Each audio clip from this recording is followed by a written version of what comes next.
Bismillahirrahmanirrahim. Assalamualaikum warahmatullahi wabarakatuh. Perkenalkan, nama saya Teti Nur Intan Rivia, SEMM, dosen perguruan tinggi Sekolah Tinggi Ilmu Ekonomi Ganesha, dalam rangka untuk penerimaan calon sertifikasi dosen gelombang pertama tahun 2025. Untuk itu, dalam pemenuhan kebutuhan tersebut, saya akan menyampaikan beberapa hal mengenai mata kuliah yang saya ampu, yaitu Manajemen Sumber Daya Manusia, yang mana nantinya akan berkaitan dengan mahasiswa yang akan saya bimbing. Untuk itu, menselaraskan dengan ketentuan Tridharma Perguruan Tinggi, salah satunya adalah melalui pengabdian kepada masyarakat dan juga penelitian dan pembelajaran ataupun pemberian perkuliahan kepada mahasiswa setia Ganesha, di mana mata kuliah Manajemen Sumber Daya Manusia di sini nantinya akan mempelajari tentang fungsi pengelolaan sumber daya manusia dalam organisasi, mulai dari proses perencanaan, pengorganisasian, pengaktualisasian, dan pengendalian sumber daya manusia dalam organisasi. Maka kuliah ini akan mengkaji proses sumber daya manusia mulai dari proses yang meliputi analisis jabatan, seleksi, rekrutmen, penempatan, pelatihan, dan pengembangan hingga proses pasca kerja. Metode pembelajaran yang digunakan adalah dengan menggunakan pendekatan diskusi dan project based learning agar mahasiswa lebih aktif dalam proses pembelajaran. Human Resource Management membahas proses sumber daya manusia yang dilaksanakan secara holistik oleh suatu organisasi, karena Human Resource Management merupakan tahapan yang tidak dapat dipisahkan. Output pembelajarannya adalah mahasiswa yang dapat melakukan semua tahapan pengadaan sumber daya manusia, mulai dari proses analisis kebutuhan hingga pemutusan hubungan kerja sumber daya manusia atau proses pasca kerja.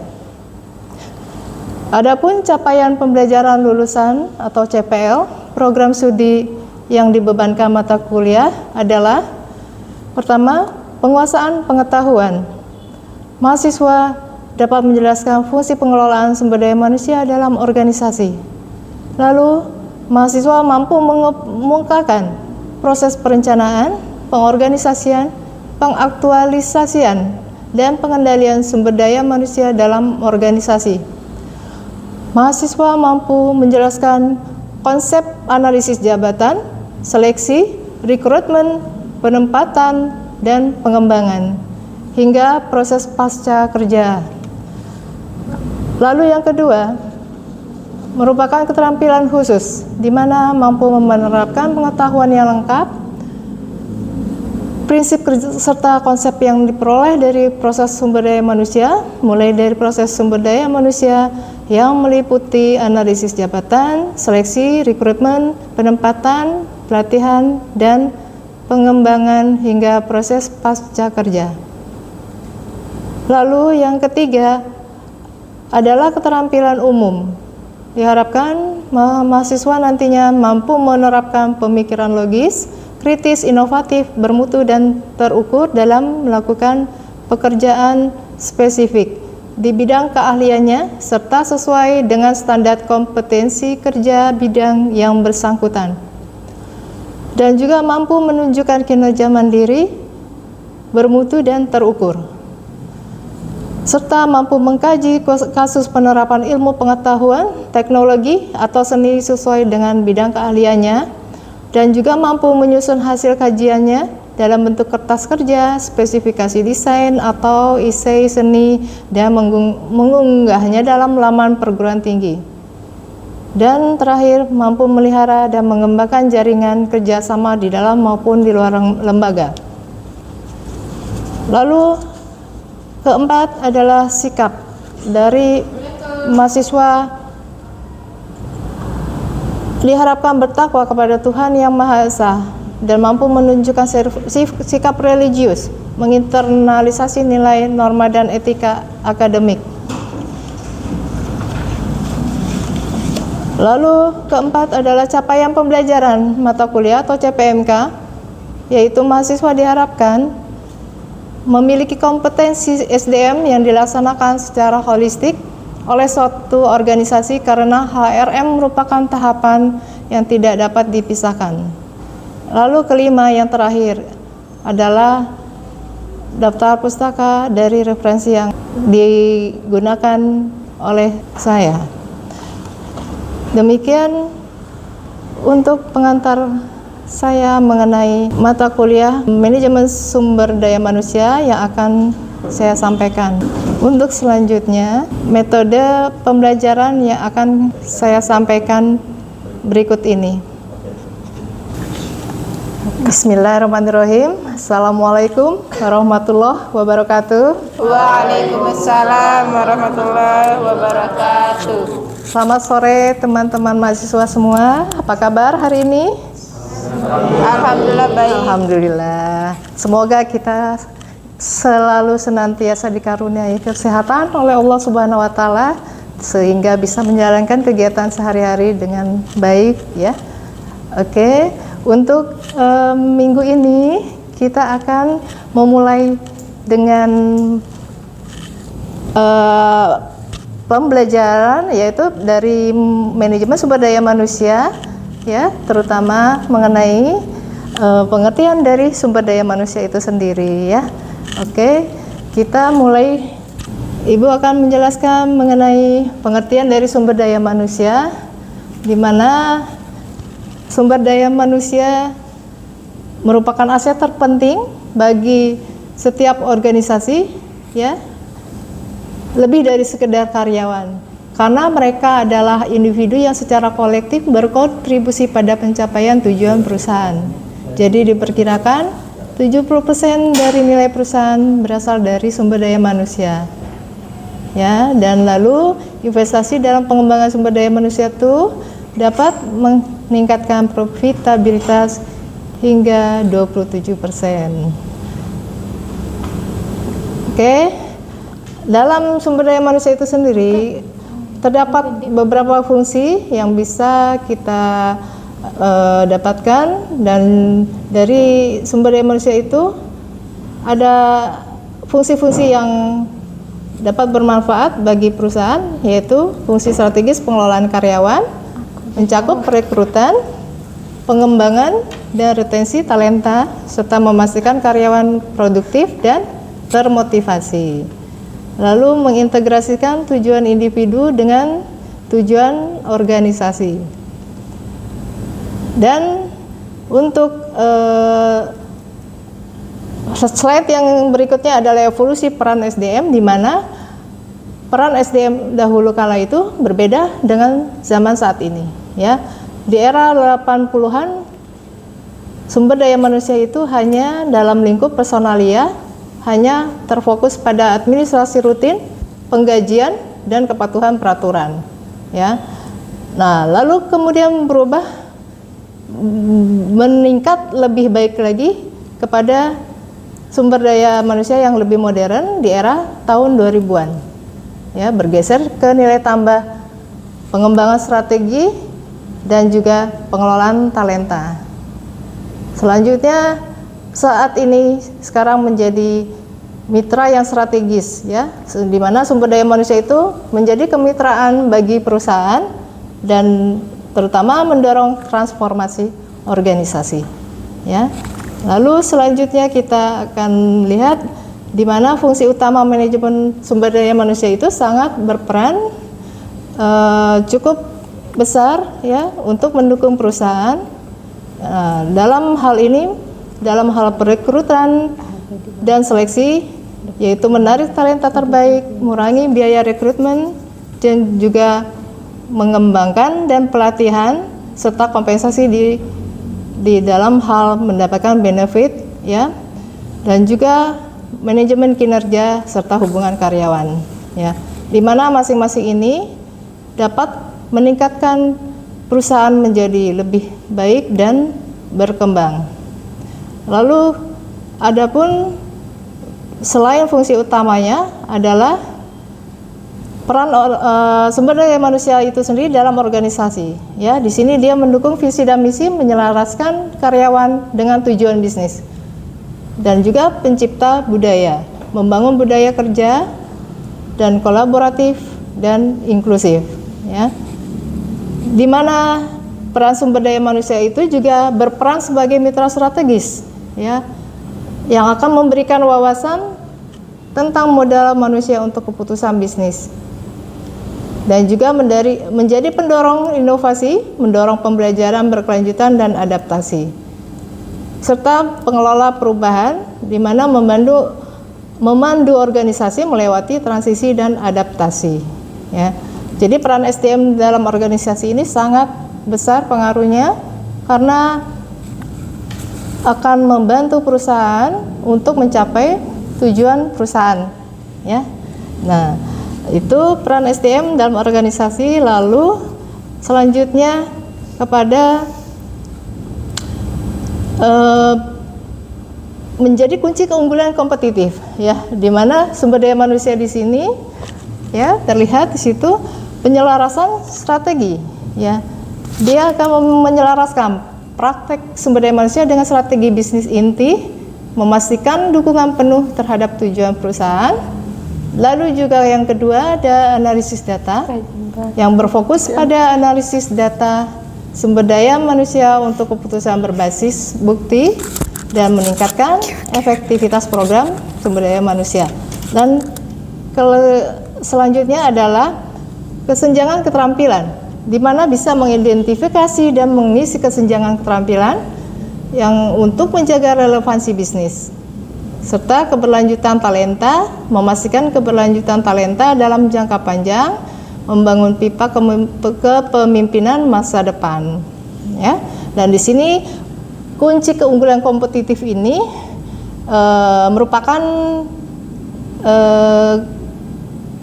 suatu strategi dari perusahaan dalam hal pengelolaan SDM-nya, sehingga penyelarasan strategi dan tujuan perusahaan dapat tercapai, serta keberlanjutan dari sumber daya manusia itu sendiri dan juga keberlanjutan dari perusahaan itu akan berjalan terus seiring dengan keselarasan dan strategis yang tadi sudah dilakukan ya, akan mendapatkan kunci dari keunggulan kompetitif. Oke. Dan selanjutnya kita beranjak kepada tantangan. Nah, di sini tantangan SDM modern itu ya bisa berupa perang talenta, digitalisasi human resource, dan juga perubahan demografi, serta kesehatan mental karyawan, dan juga fleksibilitas kerja. Ya.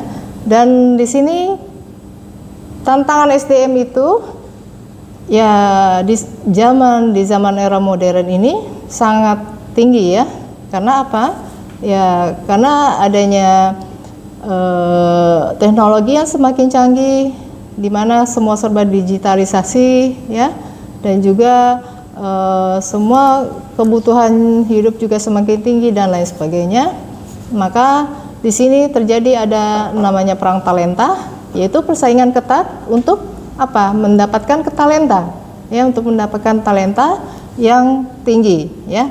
Nah, di situ selain itu juga ada digitalisasi human resource ya. Jadi adopsi dari teknologi dan otomatisasi ya. Jadi perusahaan akan mengadopsi human resource technology berupa digitalisasi. Oke. Nah, lalu ada juga nanti akan ada perubahan demografi di mana mengelola keragaman generasi. Nah, dari Gen Z, milenial ke Gen X dan baby boomers ya di tempat kerja. Lalu akan ada juga kesehatan mental karyawan, di mana di sini menjadi prioritas utama pasca pandemi dan dengan program dukungan komprehensif, ya, di mana setelah pandemi kemarin terjadi banyak sekali terguncang, ya, di mana-mana perusahaan terjadi kolaps. Nah, di sini kesehatan mental karyawan itu juga terganggu, ya. Salah satu penyebabnya itu tadi, ya, adanya saat-saat pandemi kemarin itu. Lalu ada fleksibilitas kerja di mana mengelola model hibrida dan kerja jarak jauh dan akan menyesuaikan kebijakan dan budaya. Di sini budaya kerja dalam perusahaan itu tentunya akan menyelaraskan atau menyesuaikan dengan keadaan atau kehidupan saat ini, seperti itu. Lalu yang kedelapan akan ada di sini masa depan SDM, ya.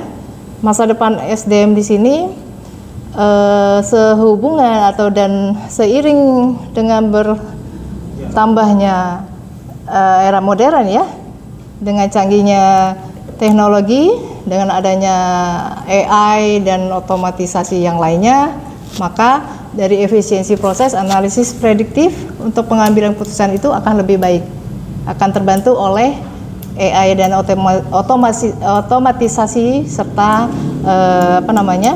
kecanggihan dari teknologi saat ini. Dan juga analitik SDM, di mana pengambilan keputusan itu berbasis data mendalam dan memberikan wawasan strategis, ya. Dan juga kemudian ada fokus kesejahteraan, di mana program holistik yang mendukung kesehatan fisik dan mental karyawan, ya.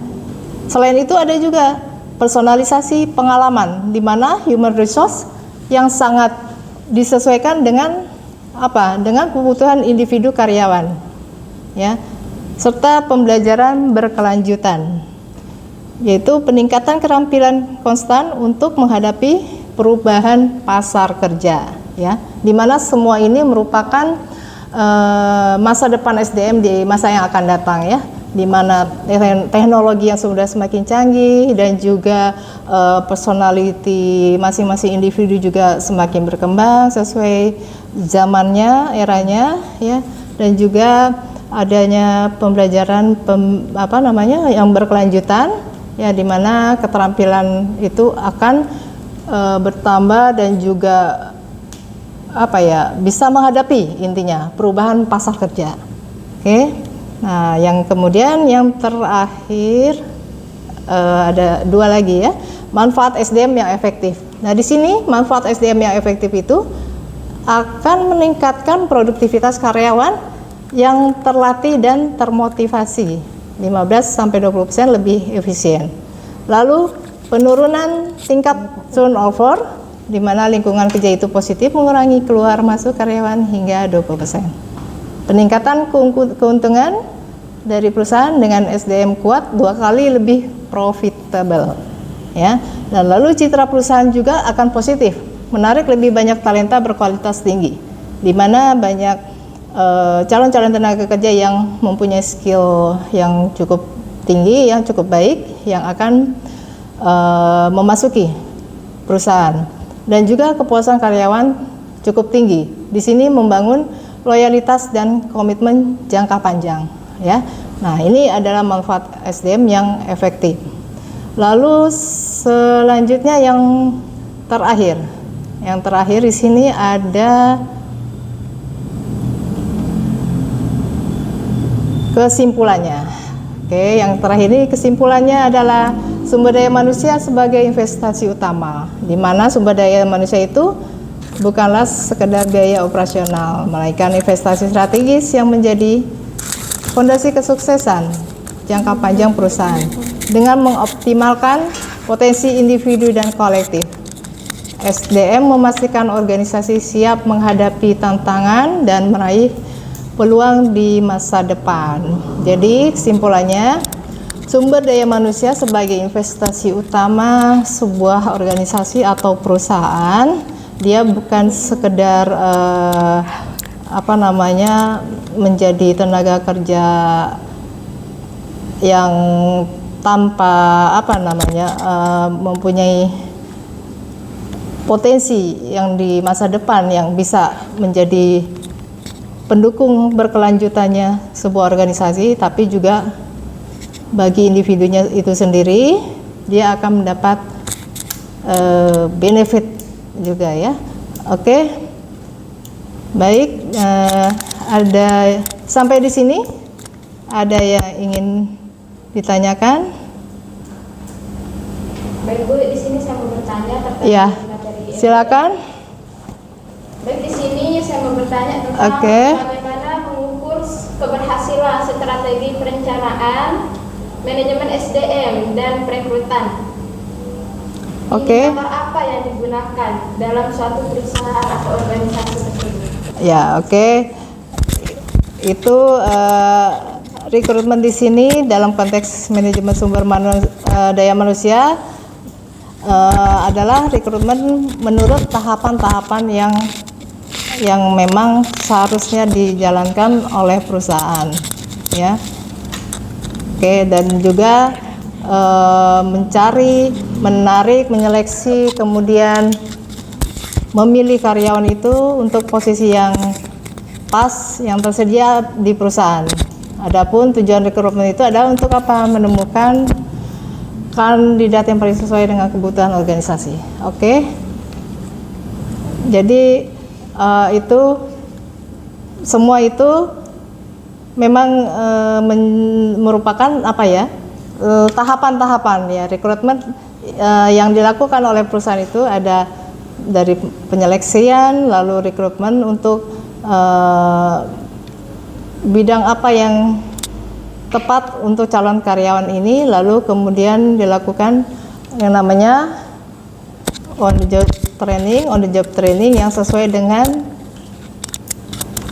posisi yang tersedia di perusahaan yang akan merekrutnya, yang akan menjadi karyawan di perusahaan itu nantinya. Oke, sampai di sini sudah cukup. Ini untuk malam ini, untuk pertemuan ini, untuk kehadirannya, Ibu ucapkan terima kasih sekali lagi. Mohon maaf kalau ada kata-kata yang salah. Ibu ucapkan alhamdulillah. Sekali lagi terima kasih. Wassalamualaikum warahmatullahi wabarakatuh. Waalaikumsalam warahmatullahi wabarakatuh.